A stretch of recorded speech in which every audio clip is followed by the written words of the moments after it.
Innal hamdalillah nahmaduhu wa nasta'inuhu wa nastaghfiruh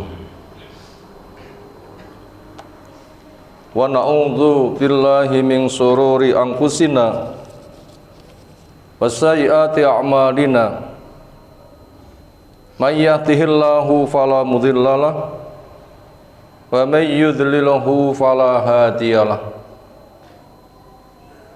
Wa asyhadu an la ilaha illallah wahdahu la syarikalah wa asyhadu anna Muhammadan abduhu wa rasuluh. Allahumma shalli ala Muhammad wa ala alihi wa ashabihi wa man tabi'ahum bi ihsanin ila yaumiddin. Ya ayyuhalladzina amanu taqullaha haqqa tuqatih wa la tamutunna illa wa antum muslimun.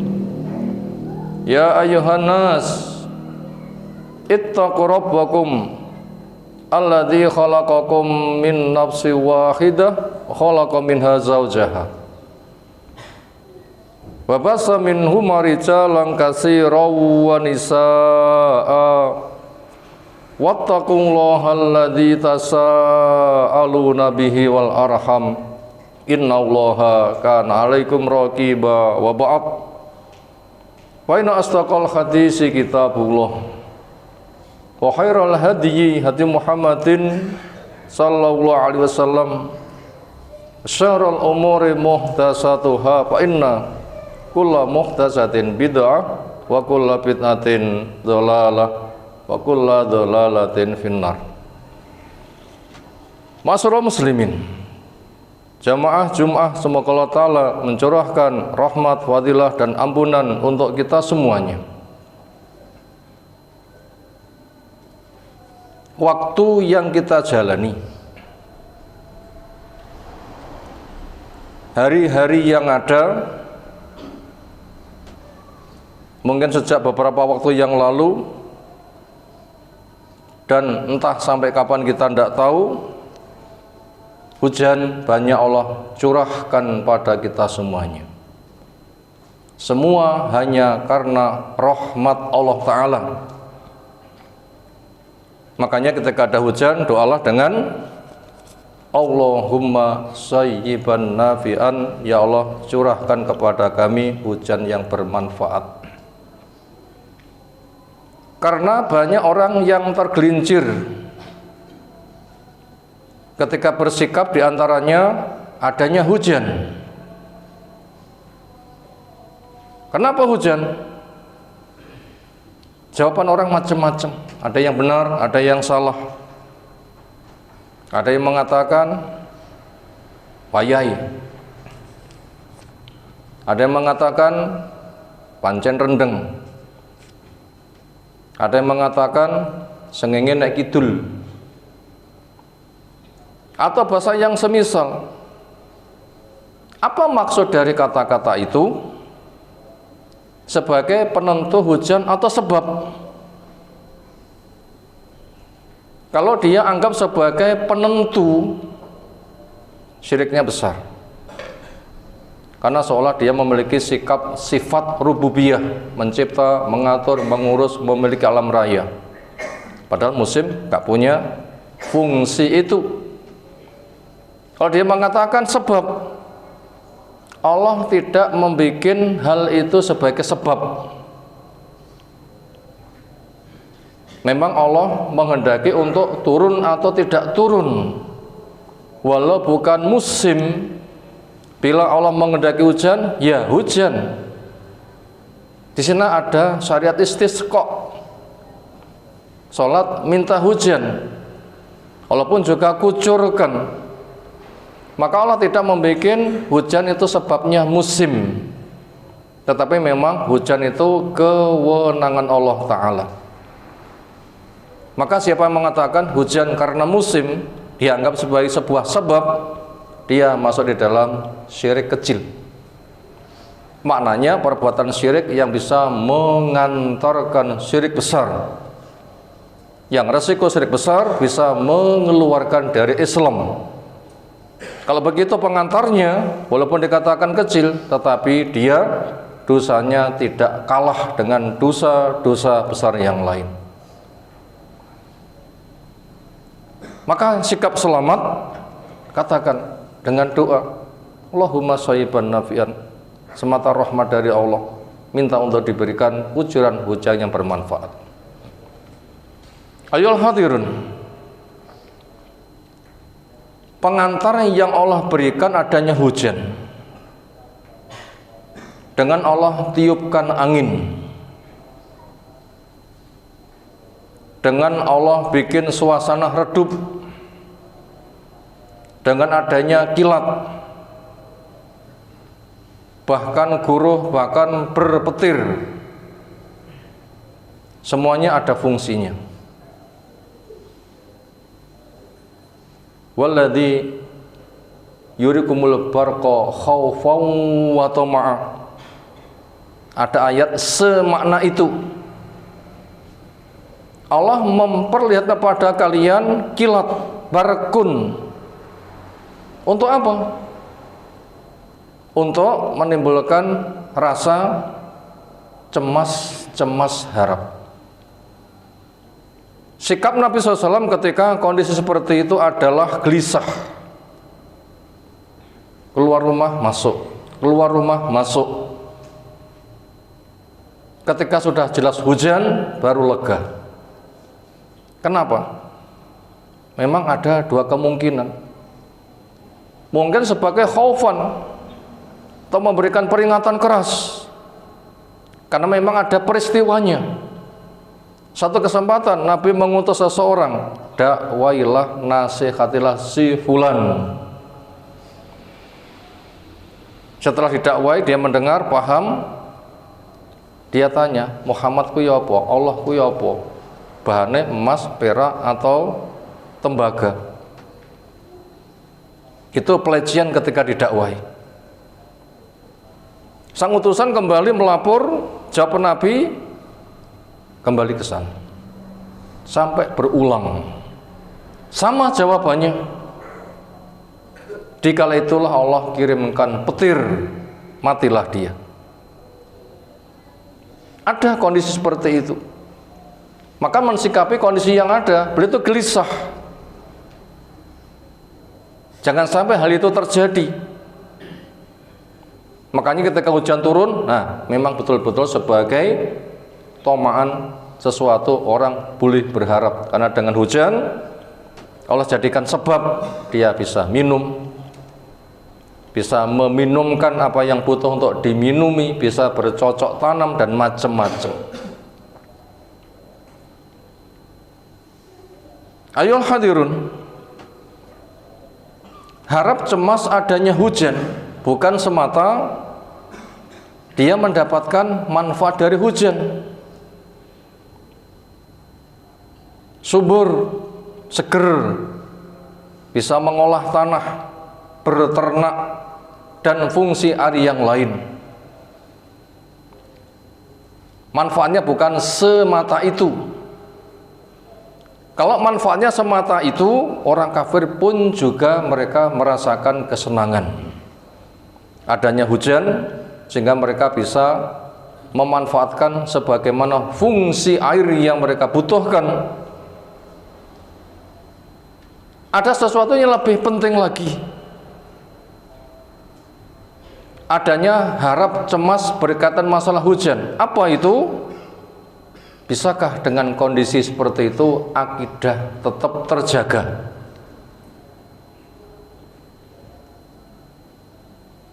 Jangan sampai rahmat yang ada, orang nggak bisa bersikap, ternyata malah petaka, bahkan bisa masuk kepada kesyirikan. Dan itu perkara yang amat sangat bahaya. Orang Quraisy memiliki sebuah sejarah di tengah kondisi yang mereka menyenangkan, bahkan janji, ternyata mereka mendapatkan kehancuran dari apa yang mereka katakan sendiri karena salah sikap.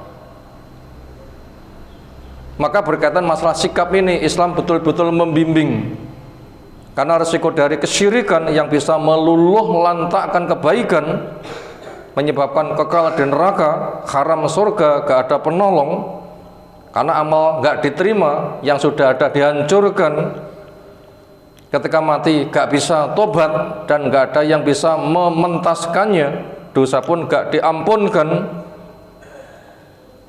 Resiko syirik yang sedemikian rupa, maka kita diwaspadakan sedemikian rupa, jangan sampai kondisi yang ada mestinya bahagia, tapi ternyata di tengah bahagia gak bisa mengungkapkan, justru yang terjadi malah kehancuran. Bagaimana kisah Quraisy? Yang Allah jelaskan ada pada surah Fatir yang ke-42. Wa aqsamu billahi jahda aymanihim la in ja'ahum nazirun la yakununna ahda min ihdal umam falamma ja'ahum nazirun ma zadahum illa nufura. Orang Quraisy bersumpah menggunakan nama Allah dengan sumpah yang sesungguhnya.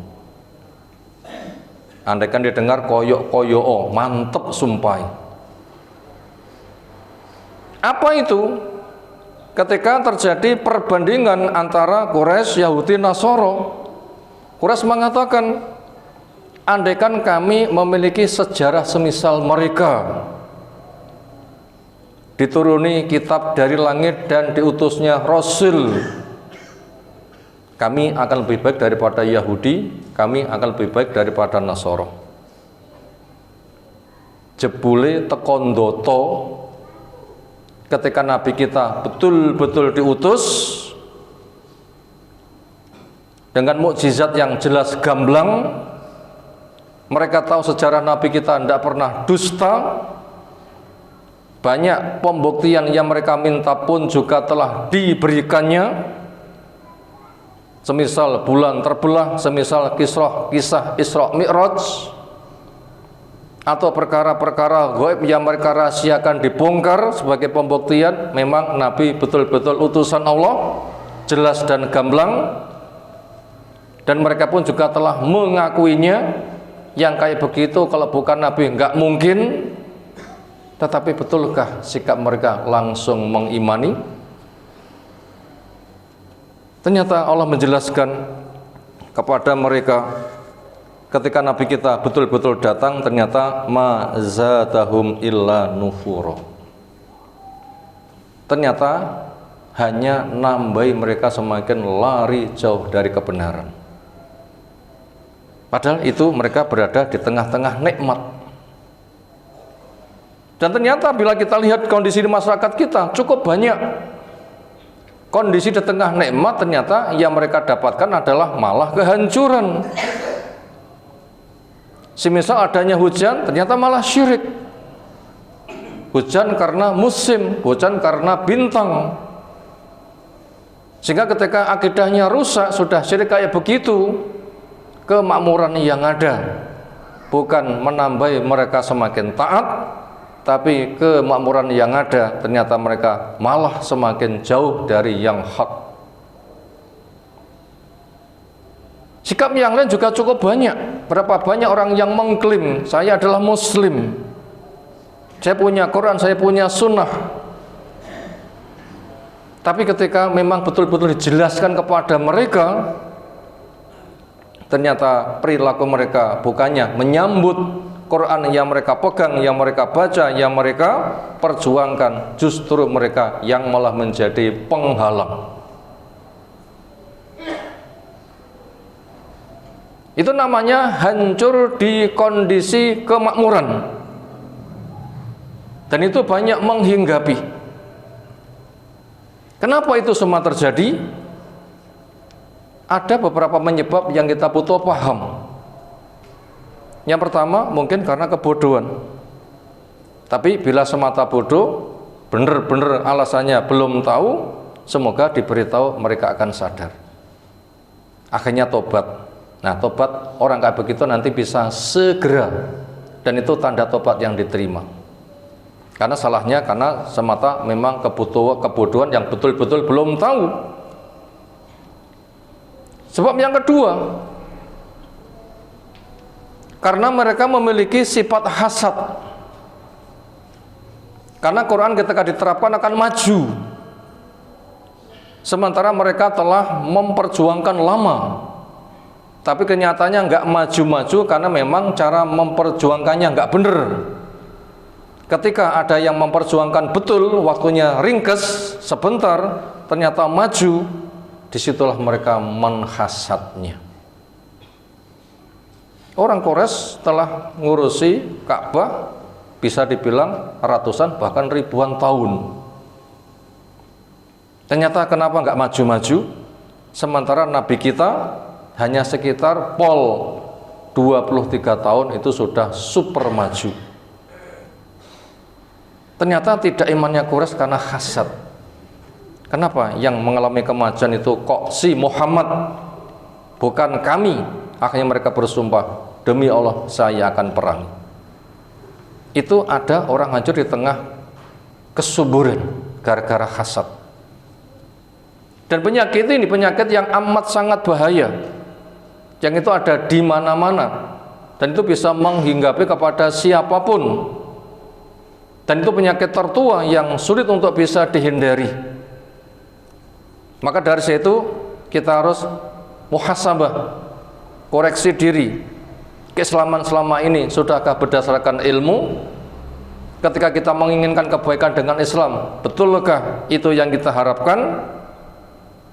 Apabila memang iya, beruntunglah. Tapi bila tidak, ini perkara yang amat sangat mengerikan, sehingga banyak orang nanti bisa masuk kepada kubangan bahaya pada kondisi yang sebenarnya mereka itu adalah mengalami kemakmuran. Maka untuk itu perbanyak istighfar, memohon ampun kepada Allah supaya kita tahu dosanya itu apa. Muhasabah itu harus. Itulah yang diwasiatkan Nuh alaihissalam, istaghfiru rabbakum innahu kana ghaffara yursilis samaa 'alaikum midrara wa yumdidukum bi amwali wa banin wa yaj'alakum jannati wa yaj'alakum anhara. Perbanyak olehmu memohon ampun kepada Allah. Koreksi kekuranganmu, kebodohanmu, dosa-dosamu, syirikmu, hasadmu, dan berbagai macam kekurangan yang lain. Setelah tahu, perbanyak mohon ampun kepada Allah dengan tulus mengharapkan rahmatnya, bukan semata subur dunia, akhirat jadi tujuan. Nanti hasilnya kamu bukan semata mendapatkan tujuanmu, dunia pun juga akan dimakmurkan buat kamu. Sehingga doamu dengan Rabbana atina fid dunya hasanah wa fil akhirati hasanah wa qina adzabannar akan terwujud. Di dunia minta hasanah, di akhirat minta hasanah, sempurna dengan jauh dari neraka. Apa yang Allah berikan? Yursilis sama alaikum midrara, nanti Allah akan mengucurkan hujan deras. Ini rahmat dari Allah. Lalu berdoa, lalu berbagai macam kegiatan lancar dan tidak ada keluh kesah. Apa dampak hujan deras? Nanti akan melimpah harta dan anak-anak kita.